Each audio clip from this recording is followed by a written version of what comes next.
Right, so that simulation is finished. You can see here it took about from 5 p.m. to 6 p.m. so, well, 6:18, so about an hour and 20 minutes, which is pretty good, not too bad. I'm just going to control click on a camera here and see how that looks. Let me just get rid of this sunlight. I think we're going to use that. I'll change this to floor. We'll use that as our ground. And then we'll just run a flip book of this. I'm just checking this camera angle. Seems okay.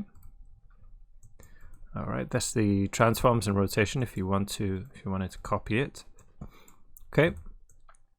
Let's go into full screen and just click that to get rid of those annoying markers. And run a flip book of that.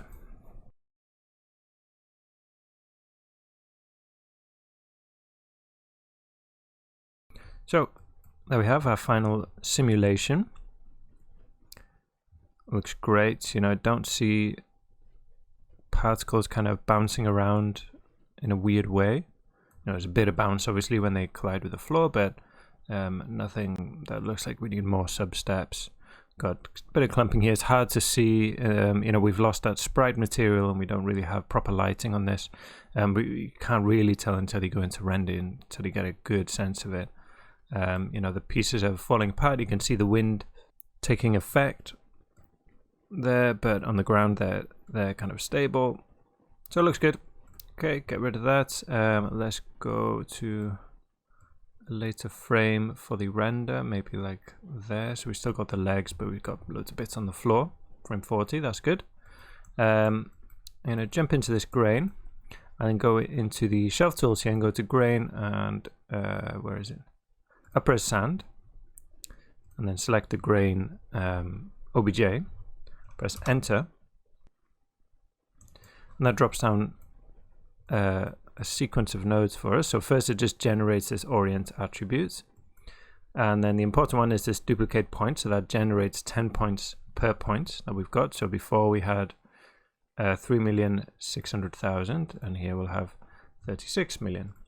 And then here our P scale is adjusted or calculated, and then we got some color at the end.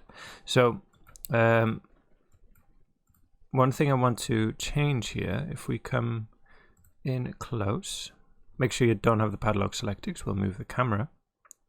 So you can see now for each point I've got 10 points, but for these points that are kind of isolated in low density areas, I don't really want them to be duplicated, you know, because it's just going to look like a weird little clump of grains, and I don't want that. And generally the points that are on their own are the low, what's it called, the attraction weight. They have a low attraction weight, so we can use that attraction weight to control how many points these points have. Okay, so you can see that here, generate from attributes, check that, and then what was it called? We can just copy it from here. Traction weight. Control C, Control V, and there we go. So you see, we get points that are isolated now. We get some points that are by themselves, and then in the denser kind of clumpy areas, we'll get more points. So we'll get more contrast, basically. Which I just want more of a variation. You know, we get some really small points. Like here we got a couple just by themselves, and then we get a few kind of clumps where we have a lot more. So that's great. And then the P scale will be adjusted based on how many new points are made, right? So you know, it's just set to 1 first. So in fact, we could have deleted the P scale here. It doesn't matter. We're generating a random value. That's just for the color based on the point number. If your points are, if you've got changing point count, then do this by ID. What else? So this is the important part. So this is a cube root, okay, based on how many points you're generating. So it's referencing this and multiplying the P scale by that. So the more points you have, the smaller the P scale is, basically, and then an overall multiplier for the P scale there, okay, which we can't see yet. Or if we maybe select a couple here, like that. We'll be able to see it. Delete them.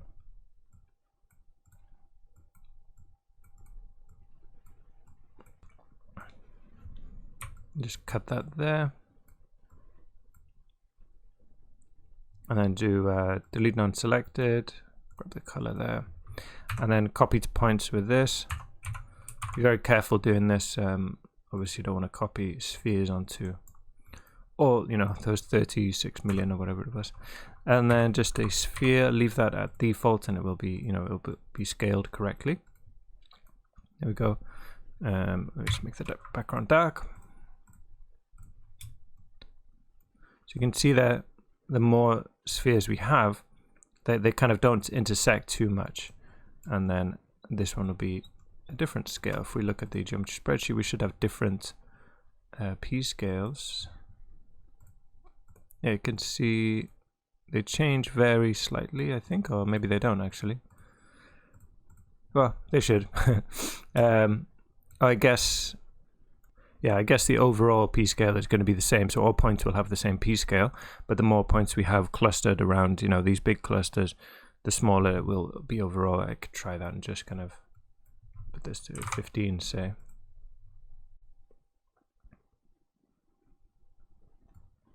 Oh, and that will change my blast obviously then. So come here, grab, let's say them.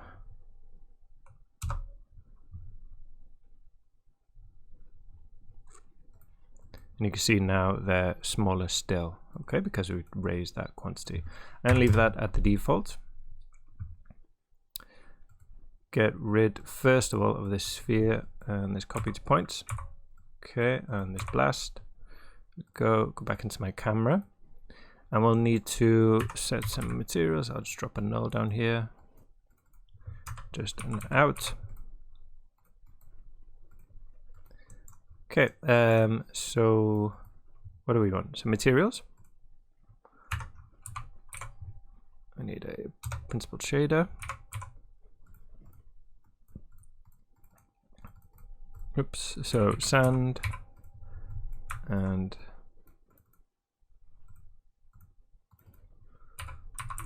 floor. So the sand, I'm just going to set this to white, so it will pick up that color, which let me just show you. So we've got a ramp. Okay, so we've got each point will have a random value between 0 and 1, which is generated here. And then based on that, they will have a color applied to them based on this ramp. So if the point has 0, they'll have this color, and if it has 1, it will have this very bright color up here, and it just gives you this sandy color. Okay, so let's apply sand to that, and the floor. I don't know why I have funny transforms there. I just set those to 0. Okay. Material will be floor. Great. So we could just start rendering that. Let me go to my out context again. Rendering with mantra here. So drop a mantra ROP. That will pick up our camera that we made automatically, and everything's right here. Just click render.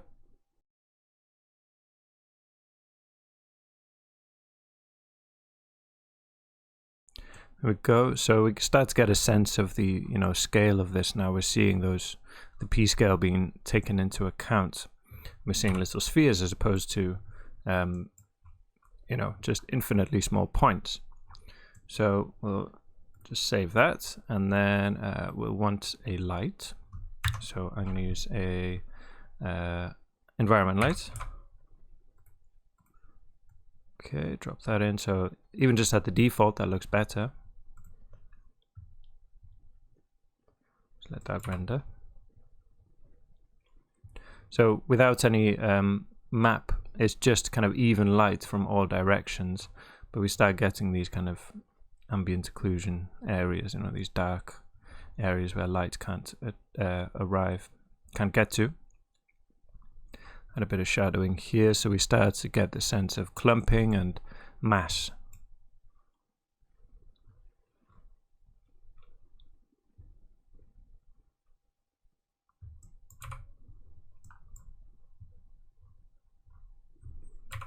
quite noisy at the moment, but yeah, we'll take care of that in a moment. Let's save that.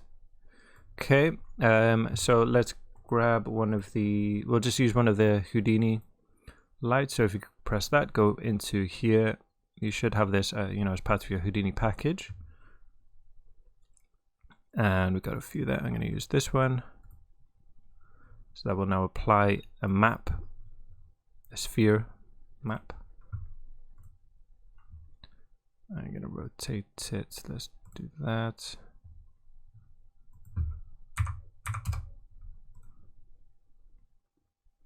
Something like that, so we get some nice heavy shadows.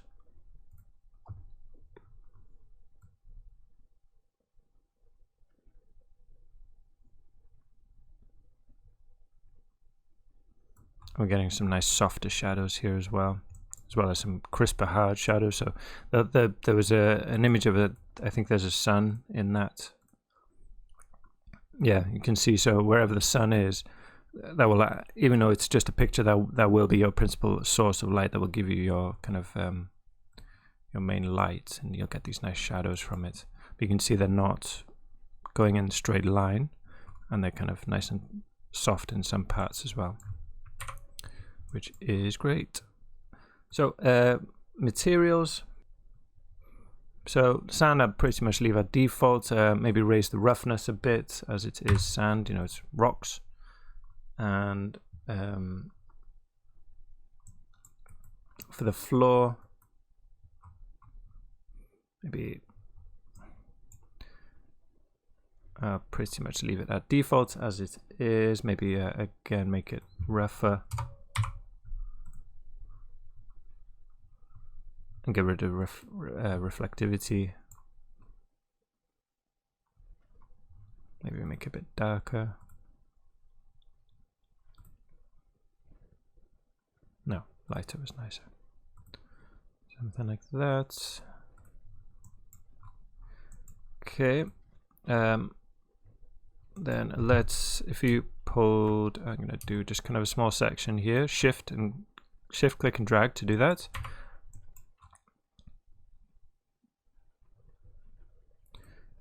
And then go into my out context. And then in rendering, I'm going to go into my limits, drop this can save some rendering time if you drop your reflection limits down to about 3, but it shouldn't affect the image too much. It should go a bit faster. And then give it a diffuse limit, so we get some diffuse bounces that will brighten up the image. You can see there, it has quite a bit of a difference actually. Okay, you can try going up to 2 as well, but that will impact your performance.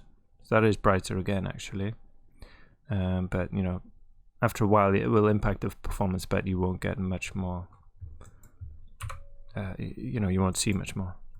So, and then we'll need some more substeps, no doubt. Substeps, samples. Let's try like double. Oh, and I almost forget, always set this to physically based rendering.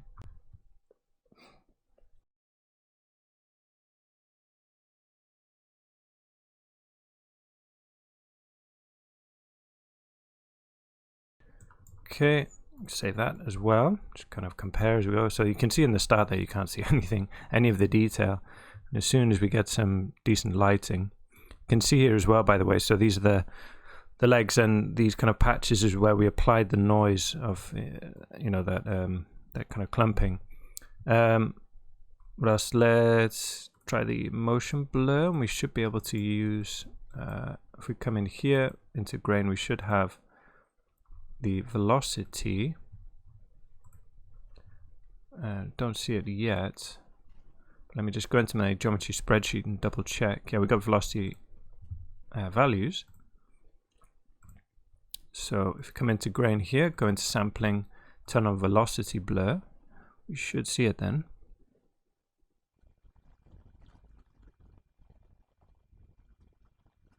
There we go.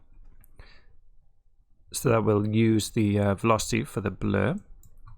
That may require some more samples again.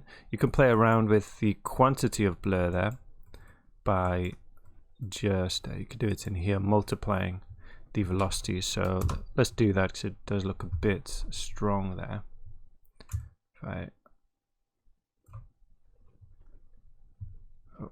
Let's just stop that, press escape. No, yeah, I'll stay in this middle part and just stop it for the moment. We'll save that because we can see a bit of the blur there. Let's add a control for the velocity. So V, I've got caps lock on there. V times equals, and then channel. You don't need to put F, but you can. I'll call it remult.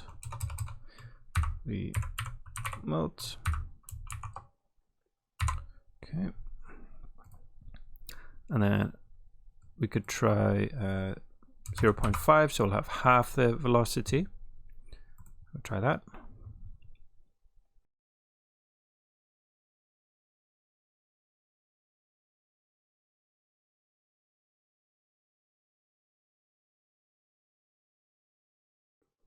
Okay, I'm liking that a bit more.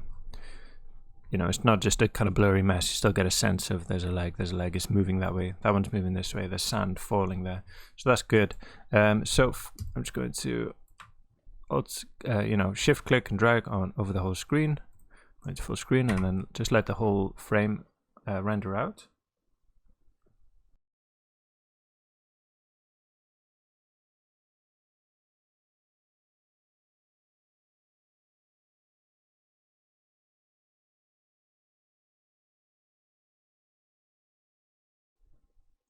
Okay, I'm gonna save that frame.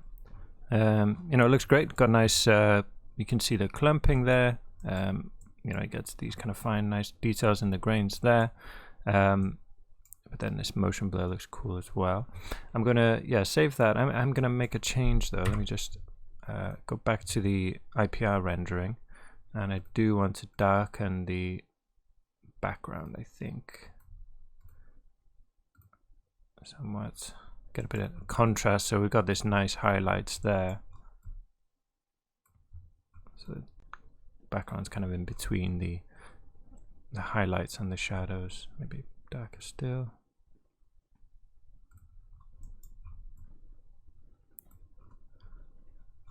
Cool, and then I just want to see the last frame as well. It's nice to see that kind of pile of sand at the end.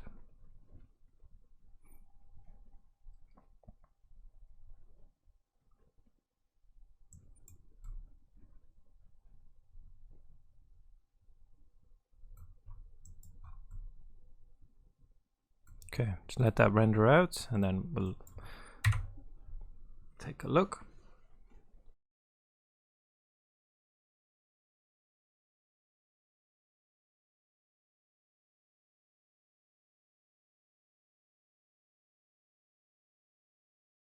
Okay, so I think we'll leave it there. We've got a nice kind of pile of sand at the end with some loose sand patches around it, which looks good. Some nice peaks. Nothing too kind of spiky or weird looking. Some nice kind of wetter looking sand here with drier sand and the smaller kind of tiny grains along the side there, which looks really good. So yeah, go play around, experiment, and try your own thing.